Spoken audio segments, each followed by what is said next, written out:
I'm not talking about money for Greenland yet. I might talk about that.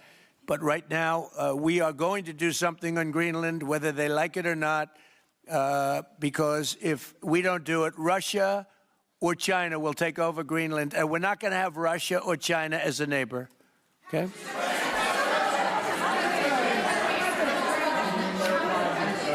I would like to make a deal, you know, the easy way, but if we don't do it the easy way, we're going to do it the hard way. And by the way, I'm a fan of Denmark too. I have to tell you, and you know, they've been very nice to me. I'm a big fan, but you know, the fact that they had a boat land there 500 years ago doesn't mean that they own the land. I'm sure we had lots of boats go there also, but we need that because if you take a look outside of Greenland right now, there are Russian destroyers, there are Chinese destroyers and bigger, there are Russian submarines all over the place. We're not going to have Russia or China occupy Greenland, and that's what they're going to do if we don't. So we're going to be doing something with Greenland, either the nice way or the more difficult way. So we'll take a few more, though. Let me ask you more importantly, do you have any questions from the biggest? For the American people. Thank you, sir. Thank you very much. Marco? Thank you, Mr. President. Everything President Trump does is with the American people in mind. It was not in the national interest or national security of the United States and of our people to have in our own hemisphere a country, not just with vast energy reserves, but controlled by an indicted narco-trafficker who flooded our country with illegal immigration, including drug gang members, openly cooperated with drug gangs, and by the way, stole the wealth of that country to fund a repressive regime and also benefit adversaries such as Iran. All of that is now changing. The first phase, of course, is the phase we're in now, which is the stabilization phase. We do not want to see destabilization in the country. We're working very cooperatively with the interim authorities there to provide a market for the sale of the wealth of Venezuela in such a way that benefits the people, both of the United States, but also the people of Venezuela. And as a reminder, and finally, the third phase, which is the most important of the three, is when the country fully transitions into a normal country that we have strong economic and diplomatic and relations with, that is friendly towards the United States, that's not a foothold for our adversaries, that serves our interests, but also the interests of the people. It'll be a country that is wealthy, a country that is prosperous for the people, not for a handful of criminals, but also a country that is supportive of our interests in the region and throughout the world. And we thank you, Mr. President, and the team you've assembled that have brought us to this point. A lot of work remains, important work, but this is historic.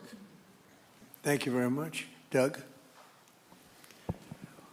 And in Venezuela, as you know, this is a playground for every bad actor in the world. We had Russians, Iran, terror groups, all of them profiting from this criminal organization that was pretending to run the country. That makes America safer. You've secured the border, we're stopping the flow of drugs, and now with the normalization of relationships on an economic basis, it's going to mean tremendously for the prosperity of the American people. So I just want to say again, congratulations to you and to the entire leadership team. It's been an amazing, historic week on the scale of things that we haven't seen perhaps for 125 years in terms of the U.S. Exerting its influence over Latin America in a way that's going to make a change for generations. And now President Trump is taking the genius of a different way to try to solve a 25-year festering problem in Venezuela, that all the traditional things have not worked, but ordering both a tremendous military operation to remove the heads of a criminal organization masquerading as a government, and then to use the power of our military, not to fire bullets, but to stop the flow of Venezuelan oil to the world, immediately gave us leverage over the interim authorities in Venezuela and has allowed us to be in this position today where the actions of this government can massively improve Venezuela for the better, and the bigger impact is to massively improve the quality of life, affordability, safety, and security of the United States. The first thank you, Mr. President, is to you. Thank you for convening this gathering. For more than a century, Chevron has been a part of Venezuela's past. We are certainly committed to its present, and we very much look forward as a proud American company to help it build a better future. And so, Mr. President, thank you for your leadership. A lot of people left. A lot of big companies left. Many of the people sitting at this table left because of the safety risk and other risks. But you stuck it out. I give you credit for that. Sometimes it was hard. I remember 6 months ago I told you to stay, just stay. Things are going to happen. You'll be very happy. I didn't know they were going to happen this fast or this conclusively. One thing I think everyone has to know is that if we didn't do this, China or Russia would have done it. And if we didn't do this, China would have been there and Russia would have been there. Maybe they both would have been there together. But one thing I will tell them, and I will tell you, that we are open for business. China can buy all the oil they want from us there or in the United States.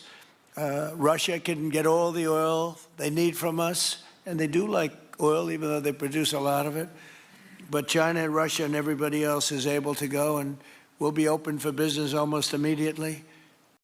And the other thing people ask about the second wave, I don't think it's going to be necessary. We have an armada, a giant armada like nobody's ever seen in that part of the world. And it's stationed off the coast.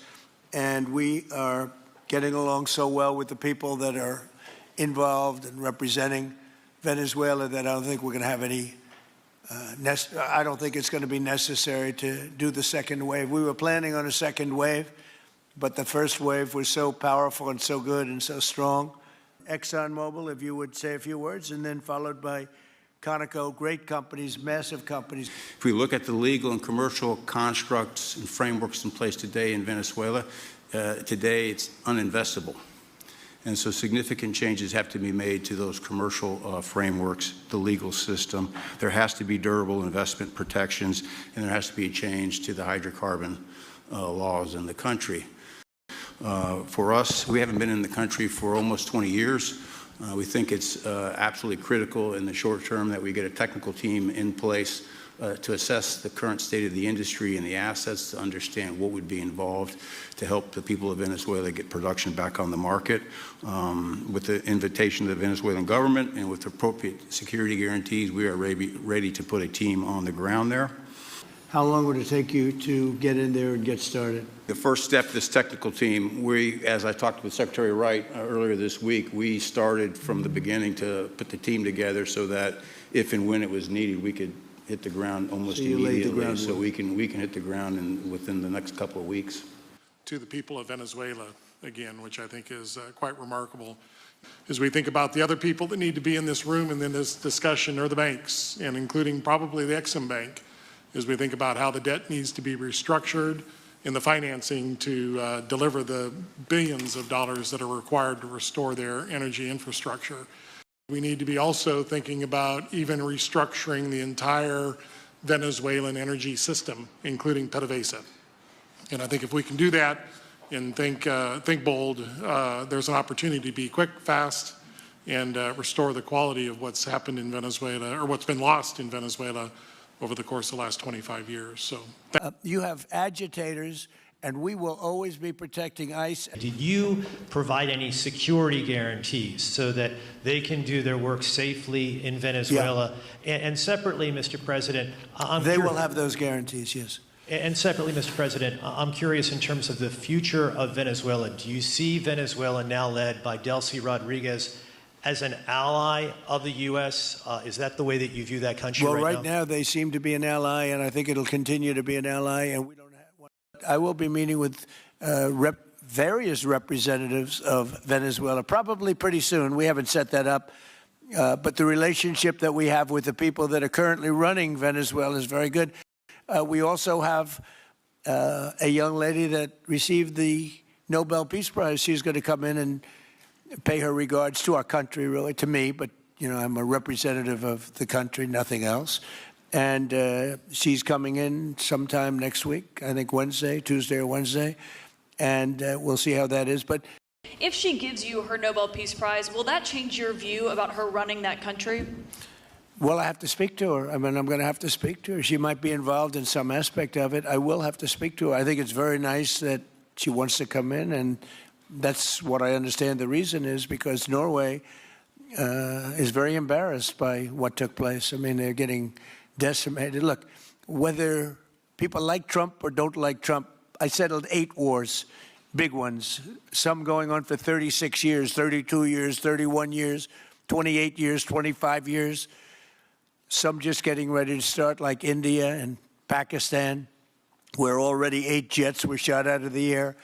And I got it done in rapid order without nuclear weapons. I can't think of anybody in history that should get the Nobel Prize more than me. And I don't want to be bragging, but nobody else settled wars. Obama, I mean, you should get the Nobel Prize for every war you stopped. These were major wars. These were wars that